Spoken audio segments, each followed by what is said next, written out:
will hear a number of different recordings, and you will have to answer questions on what you hear. There will be time for you to read the instructions and questions, and you will have a chance to check your work. All the recordings will be played once only. The test is in 4 sections. At the end of the test, you will be given 10 minutes to transfer your answers to an answer sheet. Now turn to Section 1. Section 1. You will hear a telephone conversation between a travel company employee and a customer. First, you have some time to look at questions 1 to 5.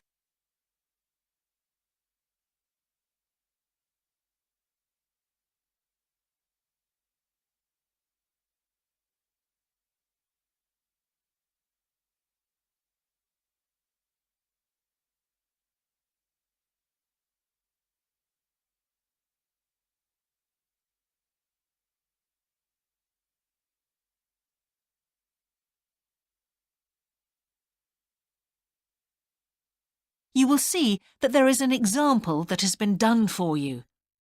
On this occasion only, the conversation relating to this will be played first. Greek island holidays, can I help you? Yes, I hope so. I have a friend who's just come back from Corfu, and she's recommended some apartments in Arelis. She thought they might be on your list. Arelis, let me see. Can you give me the names? Yes, the first's Rose Garden Apartments. I'd like to go with another friend in the last week of October. Well, we've got a lovely studio flat available at that time. I'm sure you'd enjoy the entertainment programme there too, with Greek dancing in the restaurant. The entertainment programme offers Greek dancing, so Greek dancing has been written in the space. Now we shall begin. You should answer the questions as you listen, because you will not hear the recording a second time. Listen carefully and answer questions 1 to 5. Greek island holidays, can I help you? Yes, I hope so. I have a friend who's just come back from Corfu, and she's recommended some apartments in Arelis. She thought they might be on your list. Arelis, let me see. Can you give me the names? Yes, the first's Rose Garden Apartments. I'd like to go with another friend in the last week of October. Well, we've got a lovely studio flat available at that time. I'm sure you'd enjoy the entertainment programme there too, with Greek dancing in the restaurant. And the cost for each of us? £219. That sounds very reasonable. I'm just jotting down some notes. Now, the second one she mentioned was called Blue Bay. Blue Bay. Yes, in fact, that's very popular, and it has some special features. Really? The main attraction is the large swimming pool with salt water. Much healthier, I understand. That's right. And it isn't far from the beach either, only 300 metres.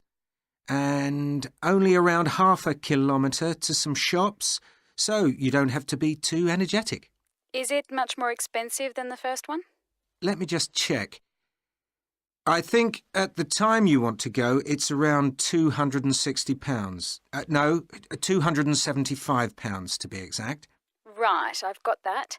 Now, there are just 2 more apartments to ask you about. I can't read my own writing. Something to do with sunshine, is it? I think you meant the Sunshade Apartments. They're on a mountainside. Any special features? Yes, each room has its own sun terrace, and there are shared barbecue facilities. Ooh, sounds lovely. Yes, it is rather well equipped.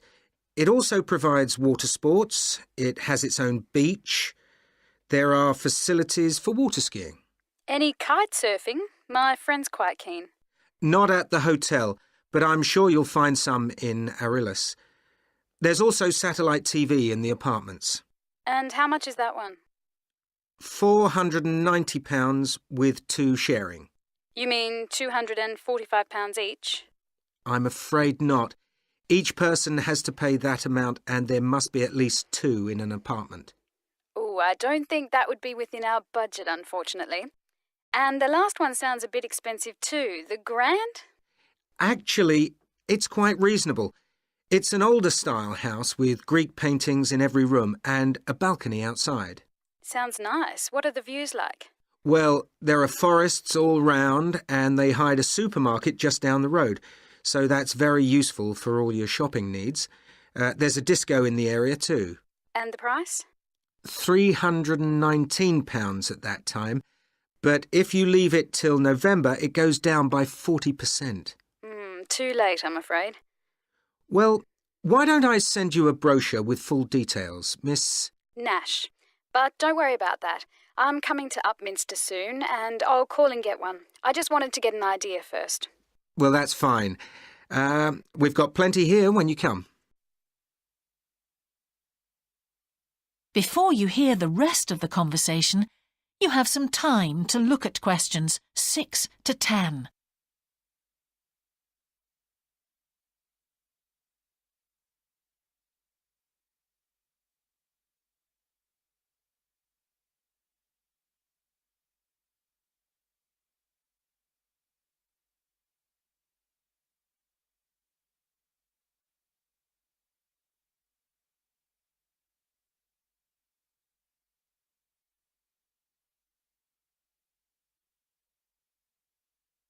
Now listen and answer questions 6 to 10. If you've got a minute, could I just check a couple of points about insurance? I got one policy through the post, but I'd like to see if yours is better. Fine. What would you like to know? Well, the one I've got has benefits, and then the maximum amount you can claim. Is that like yours? Yes, that's how most of them are. Well, the first thing is cancellation. If the holiday's cancelled on the policy I've got, you can claim £8,000. We can improve on that, Miss Nash. For Greek island holidays, our maximum is £10,000. That's good. Of course, our holiday won't even cost £1,000 together. It's still sensible to have good cover. Now, if you go to hospital, we allow £600. Yes, mine's similar. And we also allow a relative to travel to your holiday resort. My policy just says their representative will help you. You can see there's another difference there. And what happens if you don't get on the plane? Nothing, as far as I can see on this form. Don't you have missed departure? No, I'll just jot that down. We pay up to £1,000 for that, depending on the reason. And we're particularly generous about loss of personal belongings, up to £3,000, but not more than £500 for a single item. Then I'd better not take my laptop. Not unless you insure it separately. OK, thanks very much for your time. You've really been helpful. Can I get back to you? Your name is... Ben Ludlow. That's Ludlow. I'm the assistant manager here. I'll give you my number. It's 081 260 543 216. But didn't I phone 081 260 567 294? That's what I've got on the paper. That's the main switchboard. I've given you my direct line. Right. Thank you very much for your time. That is the end of section 1. You now have half a minute to check your answers.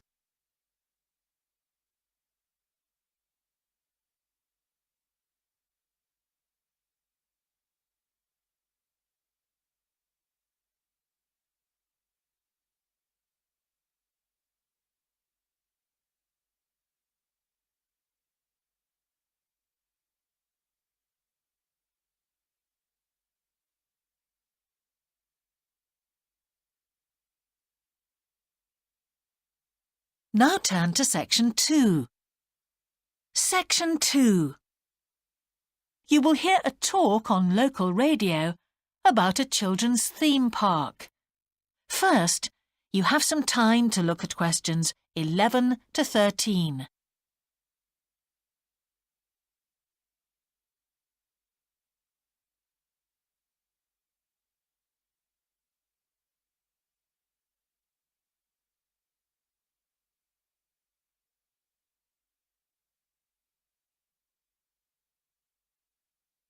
Now listen carefully and answer questions 11 to 13. For the second in our series about locally run businesses, we meet Simon Winridge, co-founder of the hugely successful Winridge Forest Railway Park. Welcome, Simon. Now, perhaps you can begin by telling us a little bit about how it all started. Well, during the 1970s, my wife Liz and I had just acquired 80 acres of sheep farming land, and we decided to settle down and have children. Pretty soon we had a daughter, Sarah, and a son, Duncan. The place was wonderful for the kids. They particularly loved trains and gradually built up an enormous network of miniature railway track. I began to develop larger-scale models of locomotives, but we didn't think anything more of it until I went on a trip to a theme park near Birmingham and decided we could do a much better job. So we set up a small one ourselves, based on the miniature railway, and we opened to the public for just a month that year, 1984, in July, our driest month, because our children said they didn't want our guests to have a miserable wet visit. I dealt with park business and Liz carried on with the farm work. It soon became clear that we were onto a winner. We began to extend the railway track and lay it among more interesting landscape by planting trees, which in turn attracted more wildlife, and by making cuttings through the rock. Nowadays, we're open all year round, and we're pleased to say that Winridge is one of the most popular visitor attractions in the area, with 50,000 visitors a year. 1.5 million people have been through our doors since we opened. Before you hear the rest of the talk, you have some time to look at questions 14 to 20.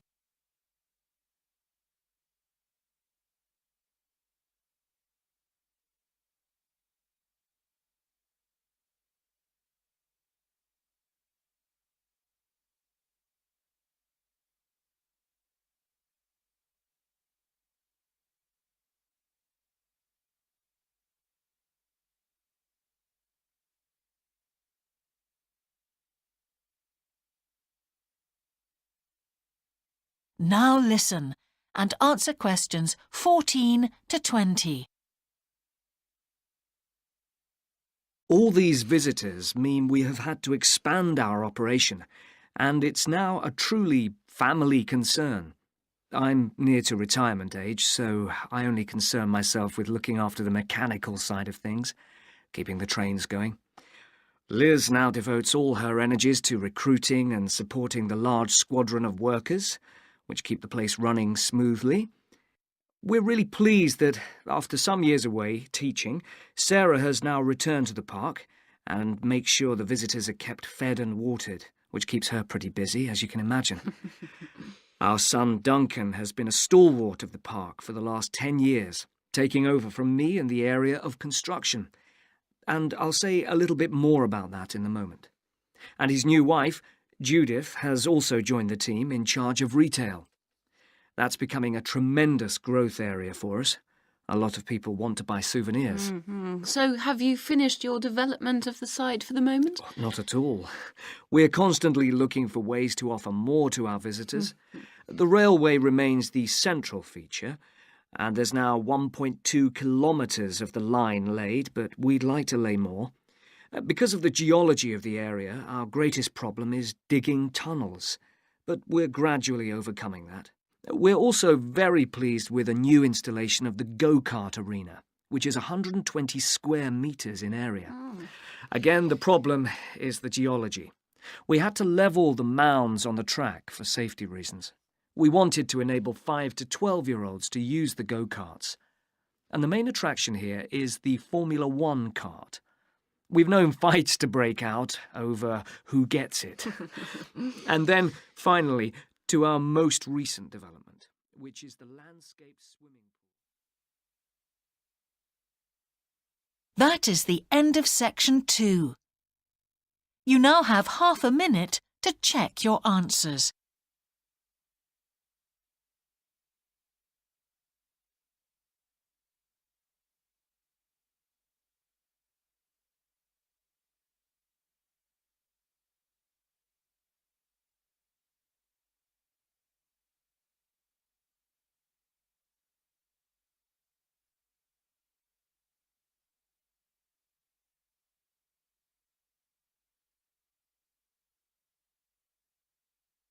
Now turn to section 3.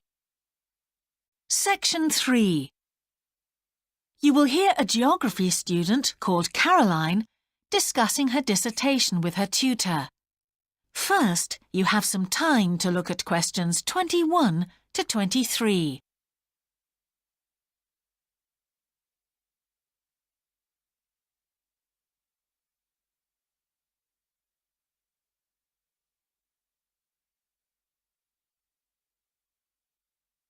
Now listen carefully and answer questions 21 to 23. Ah, Caroline. Come on in, sit down. Thanks. So how's the dissertation planning going? Well, Dr. Shulman, I'm still having a lot of trouble deciding on a title. Well, that's perfectly normal at this stage. And this is what your tutorials will help you to do. Right. What we'll do is jot down some points that might help you in your decision. First of all, you have chosen your general topic area, haven't you? Yes, it's the fishing industry. Oh, yes, that was one of the areas you mentioned. Now, what aspects of the course are you good at? Well, I think I'm coping well with statistics, and I'm never bored by it. Good. Anything else?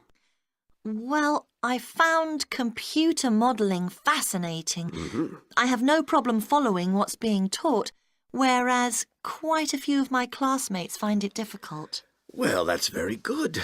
Do you think these might be areas you could bring into your dissertation? Oh, yes, if possible. It's just that I'm having difficulty thinking how I can do that. You see, I feel I don't have sufficient background information. I see.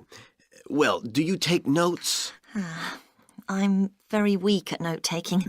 My teachers always used to say that. Well, I think you really need to work on these weaknesses before you go any further.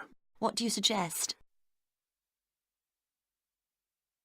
Before you hear the rest of the tutorial, you have some time to look at questions 24 to 30.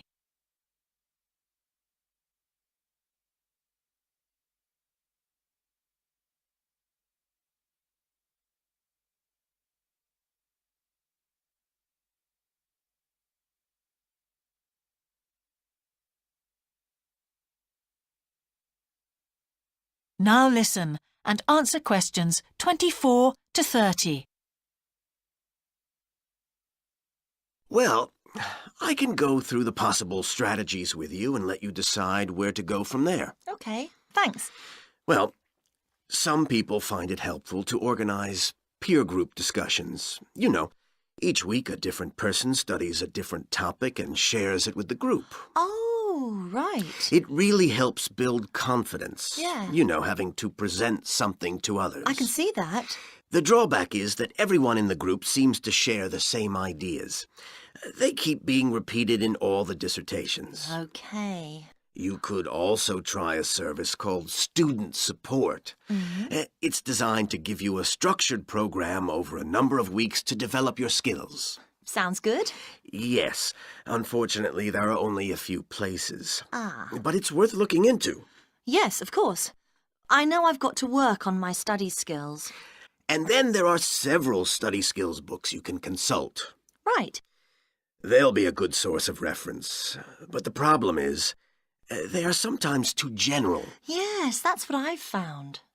Other than that, I would strongly advise quite simple ideas, like using a card index. Well, yes, I've never done that before. Oh, it's simple, but it really works because you have to get points down in a small space.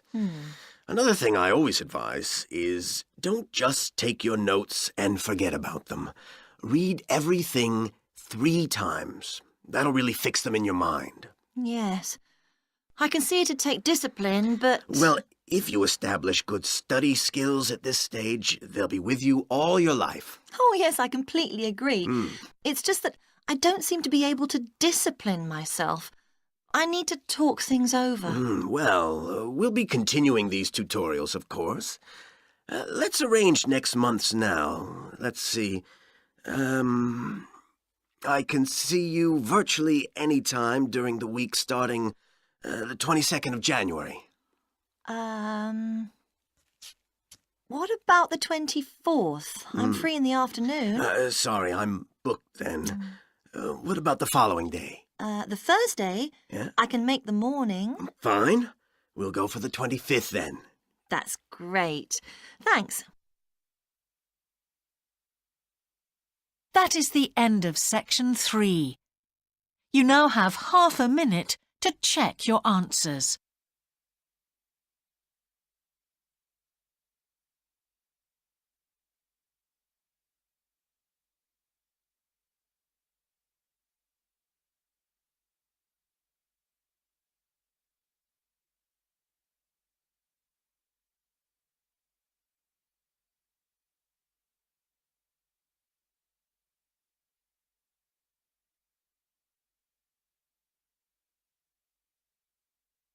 Now turn to section 4. Section 4. You will hear part of a lecture about an experimental design for a house. First, you have some time to look at questions 31 to 40.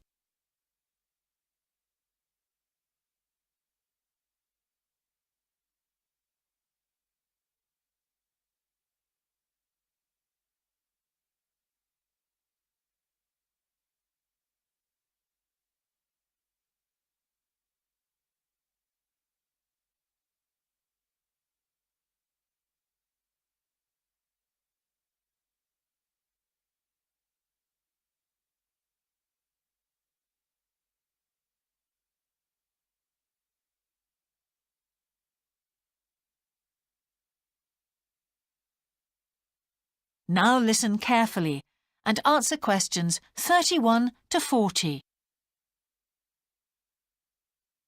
Good morning. In the last few lectures, I've been talking about the history of domestic building construction. But today, I want to begin looking at some contemporary experimental designs for housing. So, I'm going to start with a house which is constructed more or less under the ground. And one of the interesting things about this project is that the owners, both professionals but not architects, wanted to be closely involved, so they decided to manage the project themselves. Their chief aim was to create somewhere that was as environmentally friendly as possible.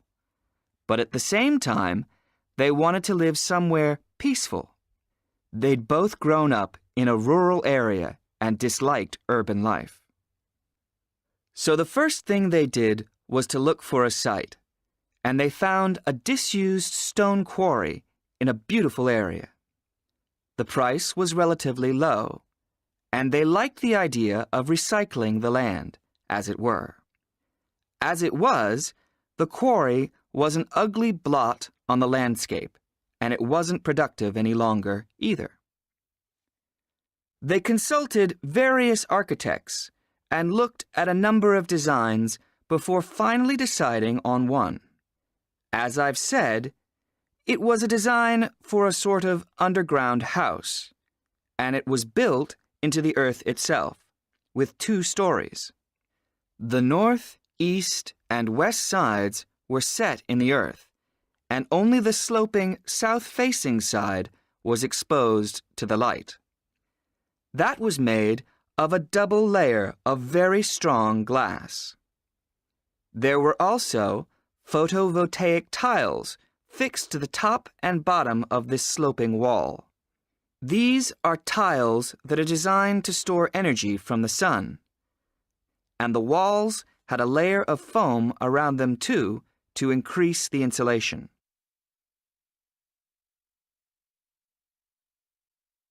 Now, what is of interest to us about this project is the features which make the building energy efficient. Sunlight floods in through the glass wall, and to maximize it, there are lots of mirrors and windows inside the house. That helps to spread the light around. So that's the first thing. Light is utilized as fully as possible. In addition, the special tiles on the outside convert energy from the sun and generate some of the house's electricity. In fact, and it is possible that in future the house may even generate an electricity surplus, and that the owners will be able to sell some to the national grid. As well as that, wherever possible, recycled materials have been used. For example, the floors are made of reclaimed wood, and the owners haven't bought a single item of new furniture. They just kept what they already had. And then there's the system for dealing with the waste produced in the house. This is dealt with organically. It's purified by being filtered through reed beds which have been planted for that purpose in the garden. So the occupants of the house won't pollute the land or use any damaging chemicals. It's true that the actual construction of the house was harmful to the environment, mainly because they had to use massive amounts of concrete, one of the biggest sources of carbon dioxide in manufacturing. And, as you know, this is very damaging to the environment. In total, the house construction has released 70 tons of carbon dioxide into the air. Now that's a frightening thought. However, once the initial debt has been cleared, and it's been calculated that this will only take 15 years, this underground house won't cost anything, environmentally I mean, because unlike ordinary houses, it is run in a way that is completely environmentally friendly. So, eco-housing like this is likely to become much more. That is the end of section 4. You now have half a minute to check your answers.